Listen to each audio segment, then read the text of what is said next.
another reason that is the timing as well. So this feels a very critical period in Indonesia's energy policy.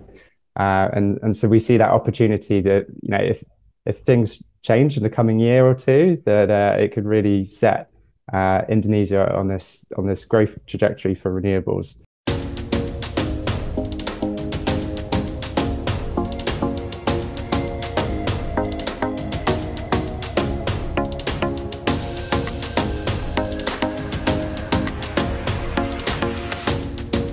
Stay tune di IESR Bicara Energi.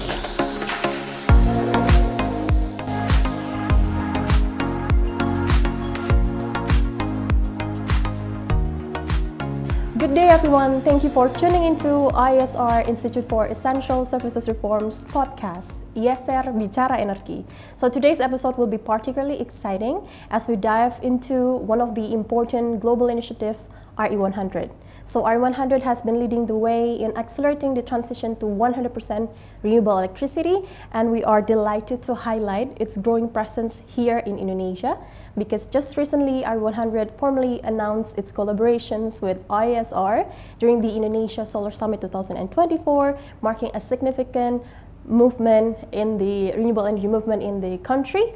And also, today, let me introduce myself. My name is Kina. I'm your host for today. So I'm so excited to guide today's conversations as we explore more about the role of RE100 and also its impact it can have on businesses in Indonesia. And also, let me introduce our distinguished guests for today. So the first one is the head of RE100 itself, Mr. Ollie Wilson, and the second guest is Ibu Karina, Vice President of Public Affairs, Communication, and Sustainability at Coca-Cola Europe Pacific Partners Indonesia, one of RE100 prominent members in the country. So good morning, Ollie, and good afternoon for Ibu Karina. So thank you so much for your precious time for joining me for today's discussion. So how are you both? Yeah, very good, thank you. Thank you for inviting me along and to be part of this. So very excited to be here today. Thank you, Kina. I'm good. And thank you also to invite CCB Indonesia to join this podcast. Thank you. You're welcome. All right, let me start with today's discussion. So I would like to start by asking Ollie first.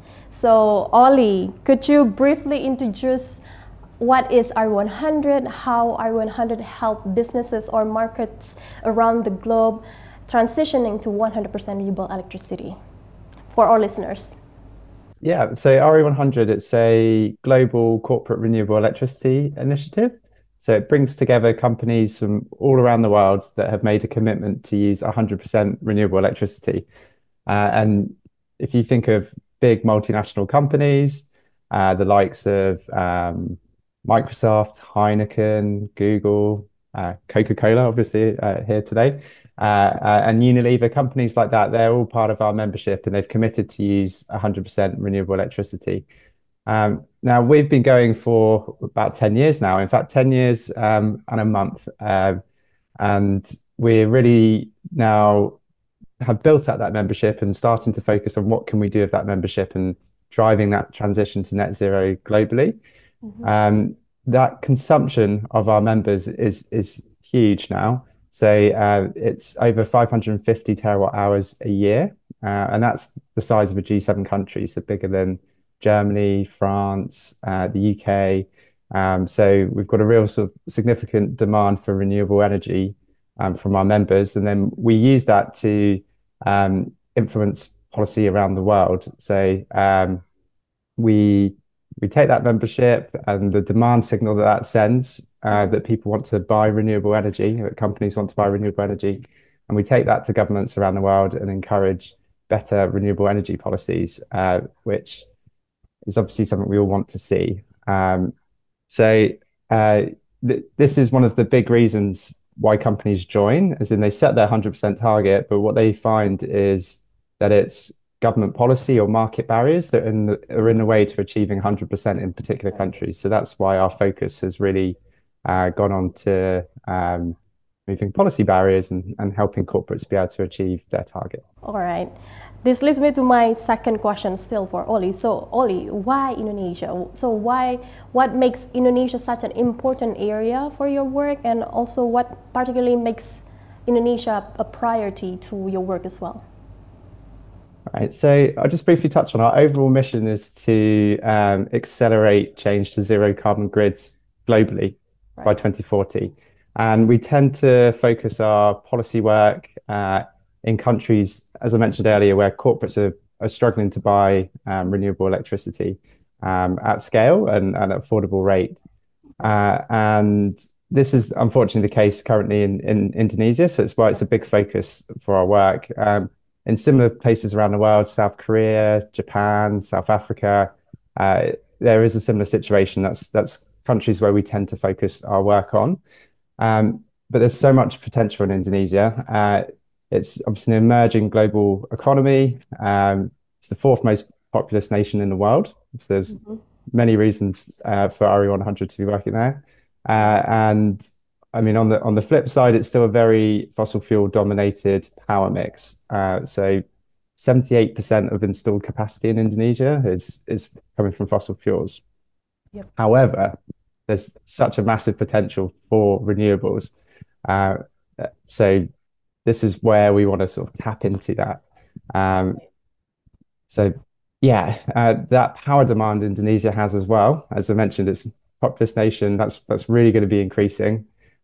So with that renewables potential that Indonesia has, we can tap into both of these things, I think. So we're very excited to be working in Indonesia.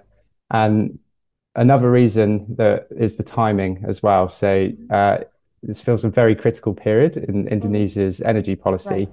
And so we see that opportunity that, you know, if things change in the coming year or two, that it could really set Indonesia on this growth trajectory for renewables.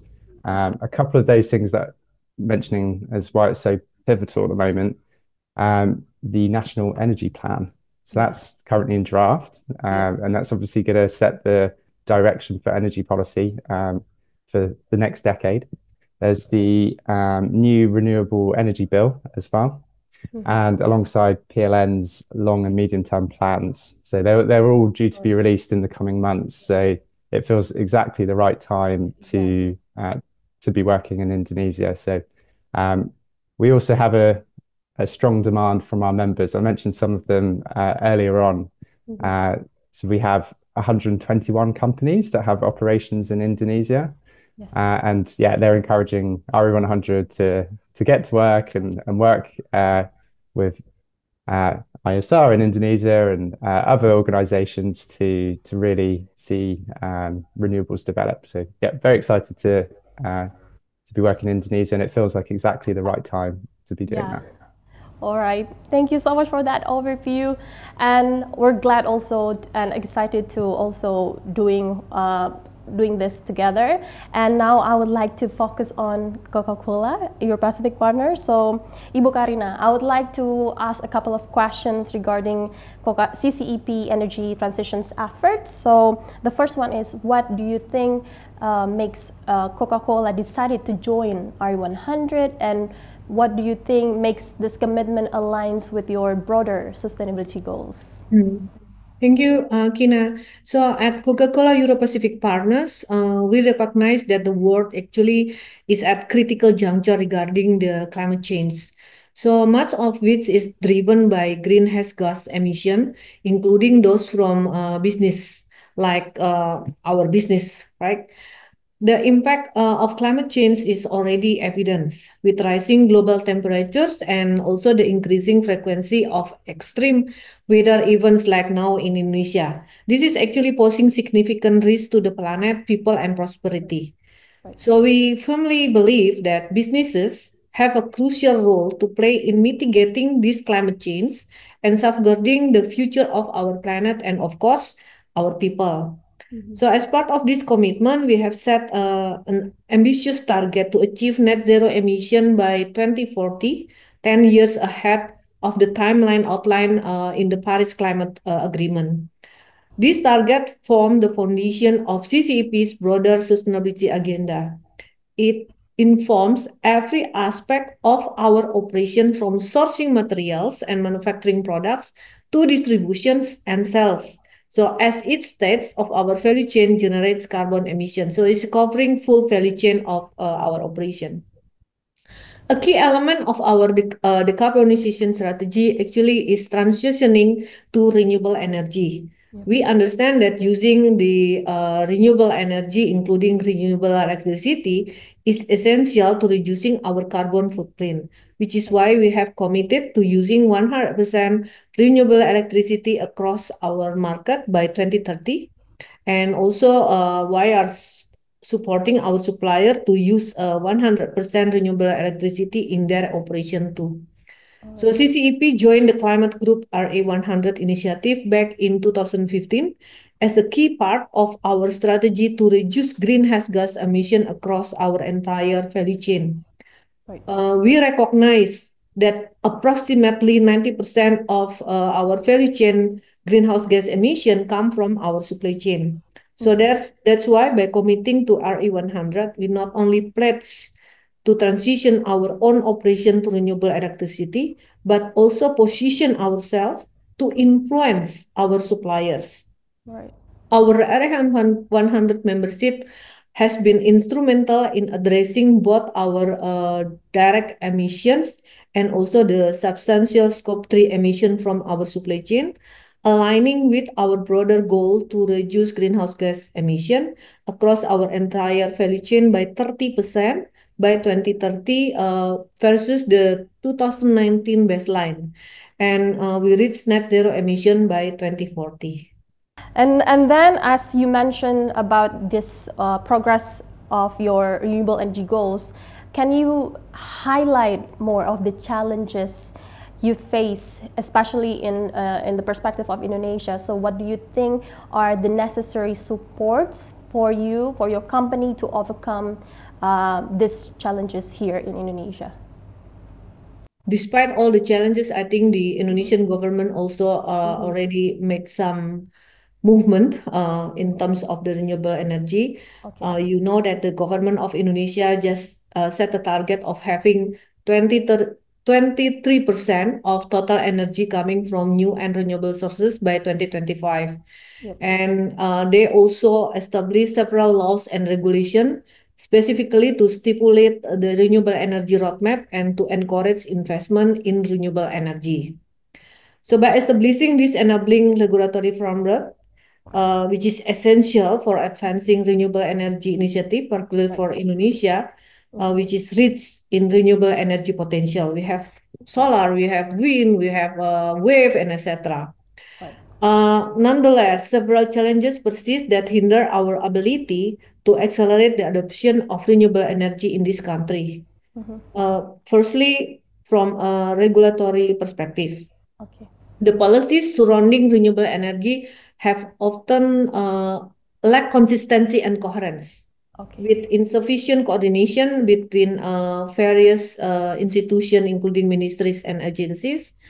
The permitting and licensing processes remain lengthy and complex, with limited transparency, particularly that put my concern on the quota allocation as set out in the recent Ministry of Energy and Mineral Resources Regulation number 2 of 2024, which govern the on-site rooftop installation. Moreover, there is also currently no regulation that established yet an enabling mechanism for a power purchase agreement between independent power producer and also the private entities. This is limiting the renewable energy procurement option available for businesses. Right. The second one, actually, from a financial perspective, there is a shortage of the accessible and affordable financing option. This Right. include the limited availability of tax incentive, feed-in tariffs, or subsidies that could support renewable energy projects and make them more financially viable. Lastly, on the technical front, there is a limited availability of local technology providers. Most of the technology is coming from outside Indonesia, which is actually forces businesses to rely on foreign technology, leading to higher initial investment costs. Additionally, there are also challenges related to access and integration, particularly in tapping into renewable energy potential outside of the main island, such as Java and Sumatra.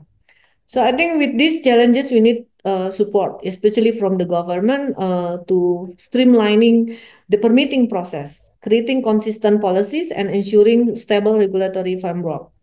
The second one, actually, by removing fossil fuel subsidies and redirecting towards implementing effective incentive for a more favorable environment for investment in renewable energy, and also establishing and enforcing various financial instruments such as green bonds and providing guarantee to reduce investment risk. Uh, Number four actually is about prioritize the investment on the entire ecosystem of renewable energy, not only on the renewable energy power plants, but also on the transmission and distribution network as well. And I think lastly is about building local expertise through education, training, research, and capacity building programs to decrease reliance on foreign technology and resources, so we can also reducing the required investment costs. I think together with the RE100, we can continuously advocate the needs of this support through several business associations that we actively currently participate in, as well as through direct engagement with the relevant ministries and agency at national and provincial level. So it's tough, but we can do that. Yes, sure, sure. I think the progress is clear. But significant challenges are still pretty much prominent. It makes me to wanted to shift towards the policy engagement work of RE100 here in Indonesia. So Oli, just recently RE100 sent a letter to the presidents, our previous President Joko Widodo, and also the newly elected President Prabowo Subianto. So Oli, could you share with us what is the key insights of the content of that letter, and also what specific policy changes or supports that you think are very necessary to help businesses or companies in Indonesia to meet their renewable energy targets here in Indonesia?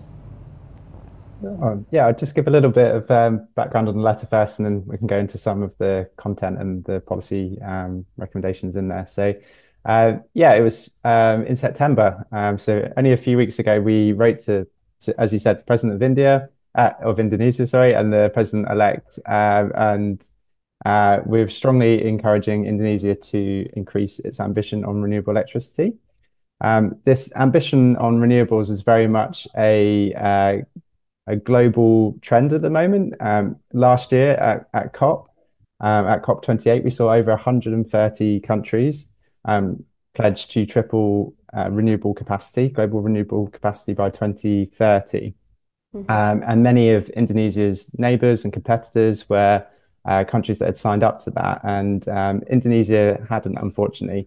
So we're asking, well, at the time, the president and then the president-elect to put in place more ambition on renewables, because ultimately this makes sense for Indonesia, makes sense for businesses operating here, and it's good for Indonesia's international competitiveness and overall, obviously, to achieve global climate goals. So good all round. And now, as we touched on earlier, it feels as the right time to see this ambition put in place, given the pivotal moment we are in terms of Indonesia's energy journey. So the letter came from our CEO at the Climate Group, so that's Helen Clarkson, and it was on behalf of all of the RE100 members, which I touched on earlier, over 430 members that we have. And it set out three key asks that we see as critical to the energy transition in Indonesia. Some of these will align quite nicely with what Karina's just said. So firstly, we had around the renewable energy targets to increase the ambition on that to a minimum of 34% by 2030. And this aligns with the JETP Comprehensive Investment and Policy Plan.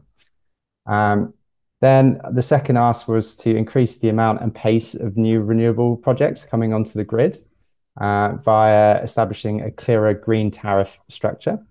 And then the third one was to create an electricity market that allows more direct sourcing options between corporate buyers and electricity producers. So exactly something that Karina was just talking about. Um, and with this, we see a key focus on passing legislation on power wheeling, which is currently under discussion. So a real sort of moment in time for that. Um, and overall, so large global businesses are looking for that more ambition and greater investment in renewables. And if they see that coming from the government and the right signals coming from the government, they will confidently increase their own investments in renewables and help support these renewable targets. Um, and as I said earlier, it is that key moment at the moment for energy policy in Indonesia. So with the National Energy Plan and PLN's medium and long term plans as well, we hope to see those three recommendations that we put forward going into those plans. All right.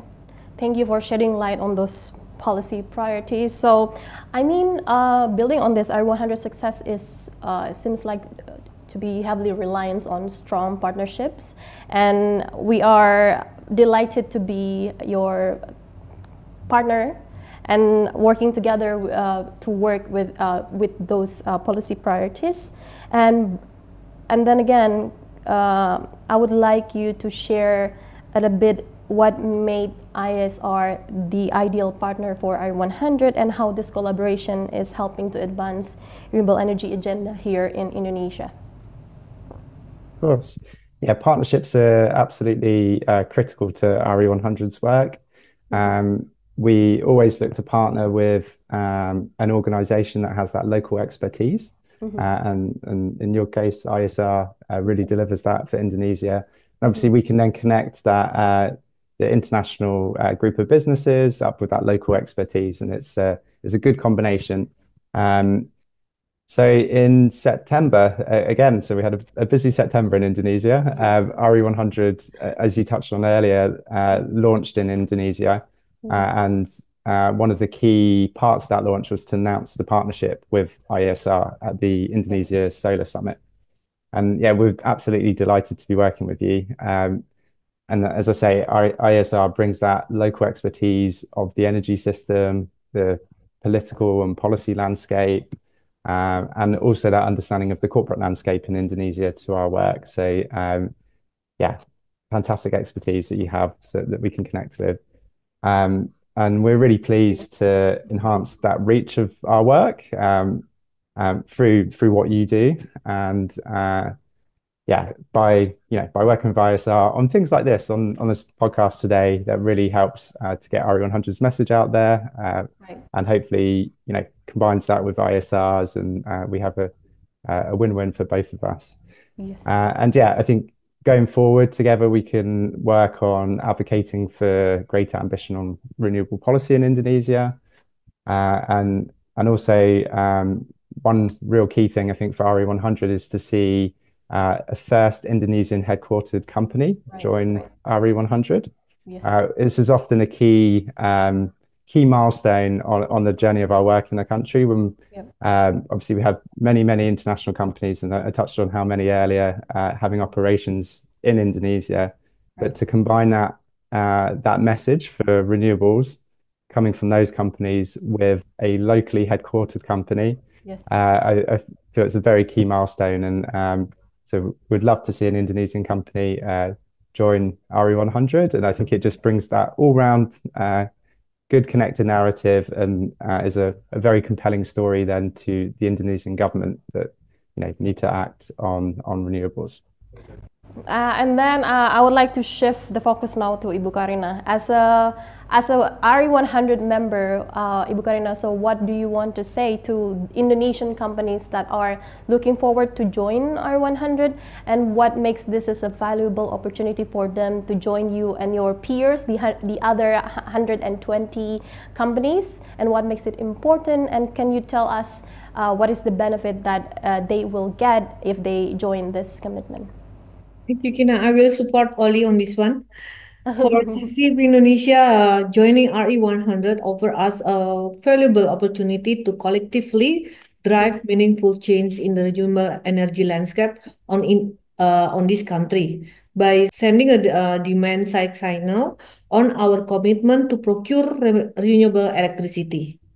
One of the key benefits is the platform's ability to mobilize businesses across various sectors to advocate for improved access to renewable energy. By uniting these voices, RE100 can effectively lobby for the policies, the infrastructure, and support needed to make renewable energy more accessible in a technically and economically viable way. For a country like Indonesia, this is actually very critical. Mhm. The regulatory environment here is complex, as you know, yeah.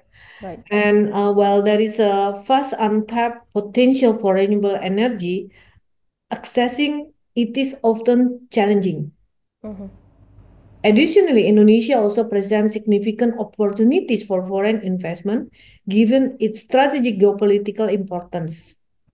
RE100 over businesses the platform to navigate these complexities and also enabling them to work together to unlock these opportunities in a coordinated manner. So another valuable aspect also of joining RE100 is its strong emphasis on policy advocacy.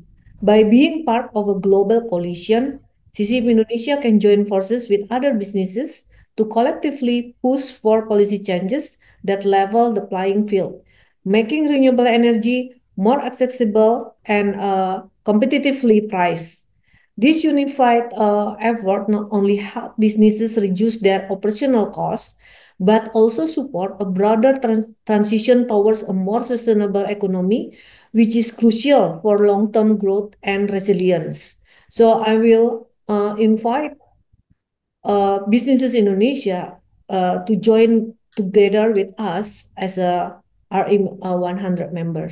All right, as you mentioned, the collective action is the importance of collective actions, but we also need to acknowledge the ever evolving global landscape. So now I have questions for both of you. So my questions would be, what are the risks for businesses and markets that do not prioritize the energy transition, especially in the context of competitive international marketplace? Anyone can answer first. I think from regulatory perspective, there is a risk of non-compliance, noting the government worldwide as well as Indonesian government also are increasingly setting and enforcing regulation aimed at reducing carbon emission and promoting renewable energy.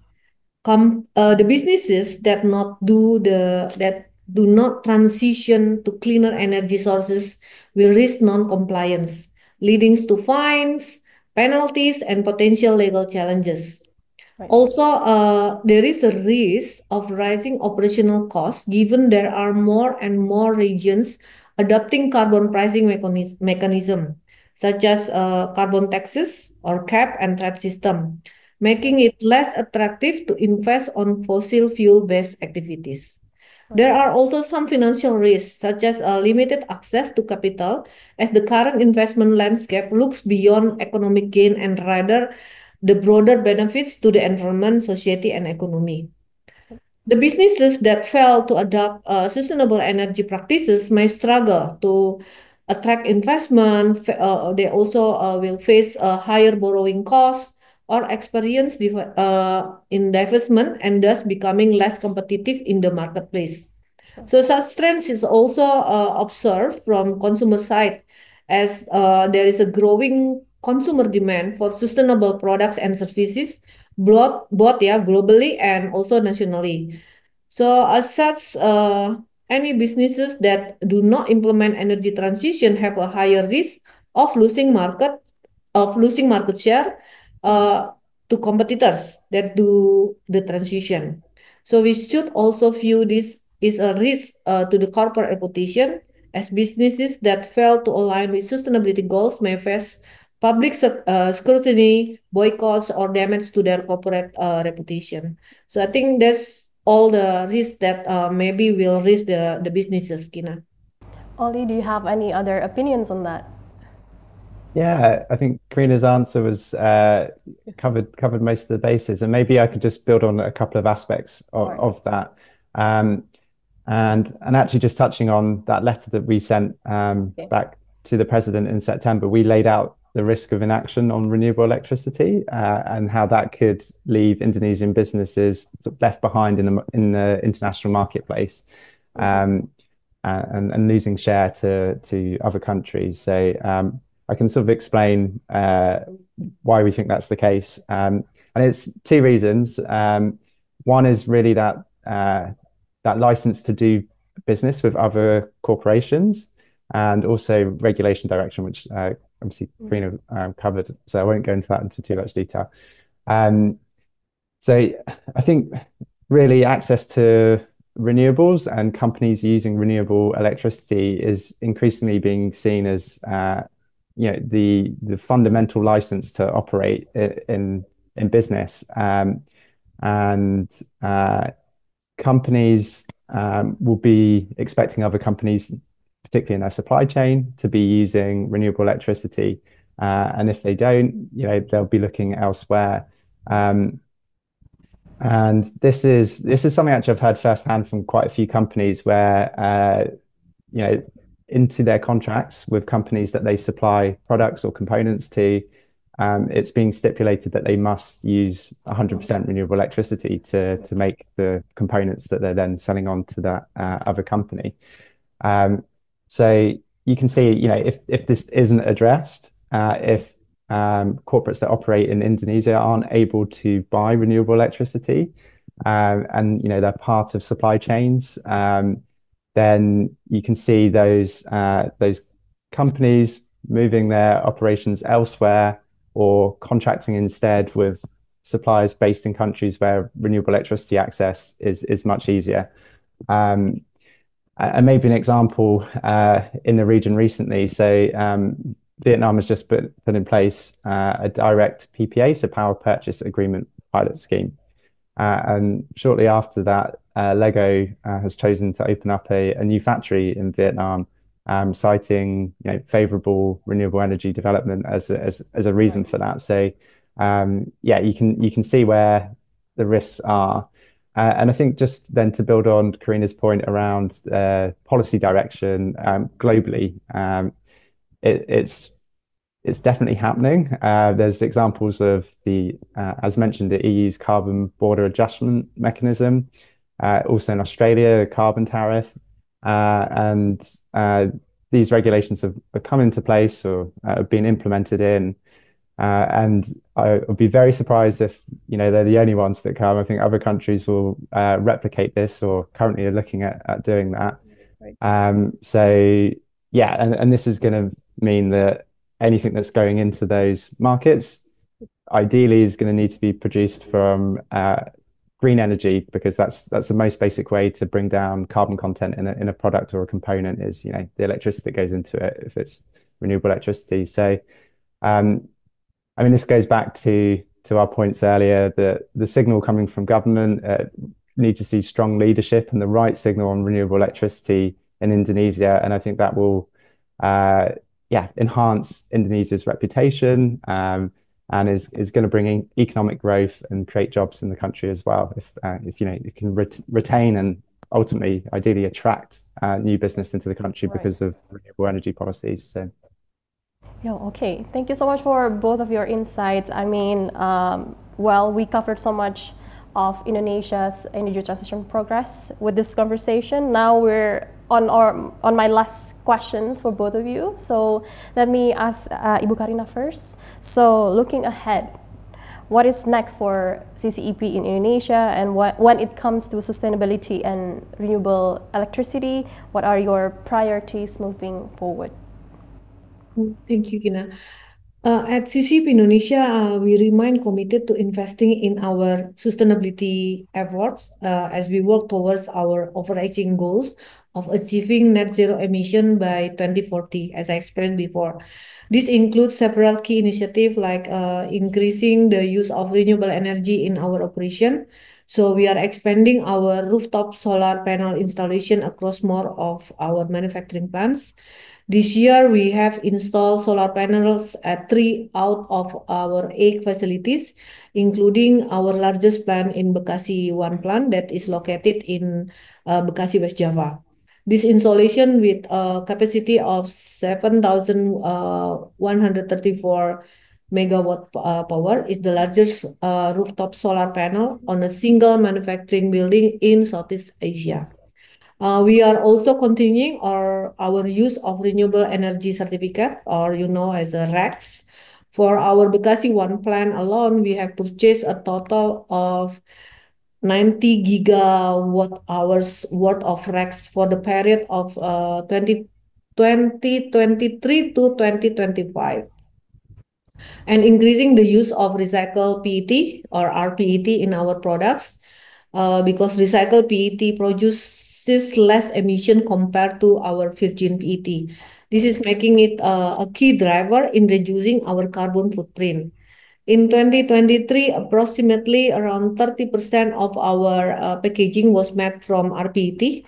In other words, 1 in 3 bottles produced by CCP Indonesia use recycled PET. And this PET actually producing by our subsidiary company called Amandina Bumi Nusantara that now also in progressing for implementing of the rooftop solar panel. And the third one actually by optimizing resources use. So we are continuously optimizing our production processes to improve energy and water efficiency in our operation. Uh, for this one, actually, we also create a local champion in every operation so they can help us to identify any potential leakage or any potential efficiency initiative, and reducing electricity consumption of our cooler as well as enhancing our distribution network. So overall, CCP in Indonesia will continue to invest in ways that enable us to create great beverage with a great taste, produced by great people, and most importantly, done sustainably. We will continue to invest in initiatives that align with these values, ensuring we create positive impacts for our business, communities, and of course for the environment. That's Thank an you. impressive plan, Ibu Garina. So excited to see CCEP's Indonesia progress. And now, for Oli, from your perspective, where do you see RE100 works in Indonesia developing over the next few months, years? And what is your vision for the initiative's impact on Indonesia's renewable electricity landscape? Well, we're very much at the start of that journey. As I say, only launched just over a month ago now. So, but with support of our members, such as CCEP, as Coca-Cola, RE100 is going to be working hard to unlock corporate procurement of renewables in the country. As I say, well, I think one of the initial first things that we want to see is an Indonesian headquartered company join RE100. I think that'll just broaden and open up the conversation. Right. So we're very excited to hopefully in the next few months be able to welcome our first Indonesian company. And then we did touch on earlier that letter that was sent as well last month. And I think really that those three priorities that I outlined are key things that we want to be trying to achieve in the coming few months. And as I say, see those appear in the National Energy Plan or PLN's medium or long-term plan. So there's opportunities there, and I think particularly the power wheeling legislation will be important, and obviously the overall signalling on an ambitious renewable energy target is critical. So those would be particularly two things we'd love to see. From our side, we will be sending that strong signal to government about the need to increase the ambition on renewables. Ultimately, it makes business sense. over 430 big multinational companies around the world are wanting to do this. There's obviously a reason they're wanting to do this. It generally does make business sense.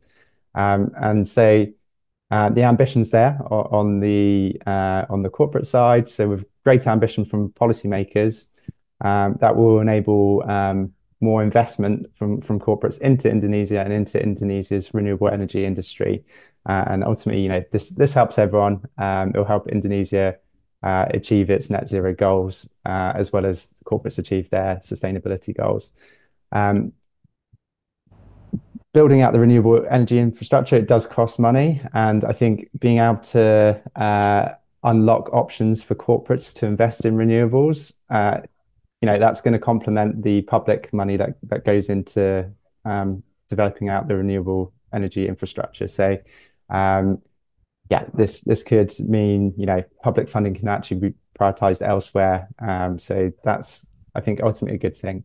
So it's going to be a very exciting time. And I think as we put in that in the letter to the president and president-elect, it's a key moment for Indonesian energy transition, and it's an important opportunity to gain that economic and social benefits of the transition to renewable energy. So we'd love to see greater ambition, availability of renewables, and for corporates to be able to access them. Thank you so much. I think that's a wrap, guys. Thank you again so much for both Oli and Ibu Karina for joining me today and share your invaluable insights on RE100, and also covers a lot of challenges and other topics in Indonesia's energy transition landscape. And thank you for our listeners for tuning in to today's episode. So I hope today's podcast inspires more companies, more Indonesian companies to join RE100 and also to contribute to Indonesia's sustainable future. So our listeners, please do get in touch if RE100 membership is of your interest or your company's interest. And thank you again for tuning in. And stay tuned for more IESR podcasts as we cover a lot of different topics regarding energy transition, also our efforts in driving sustainable future. So thank you, goodbye, have a nice day.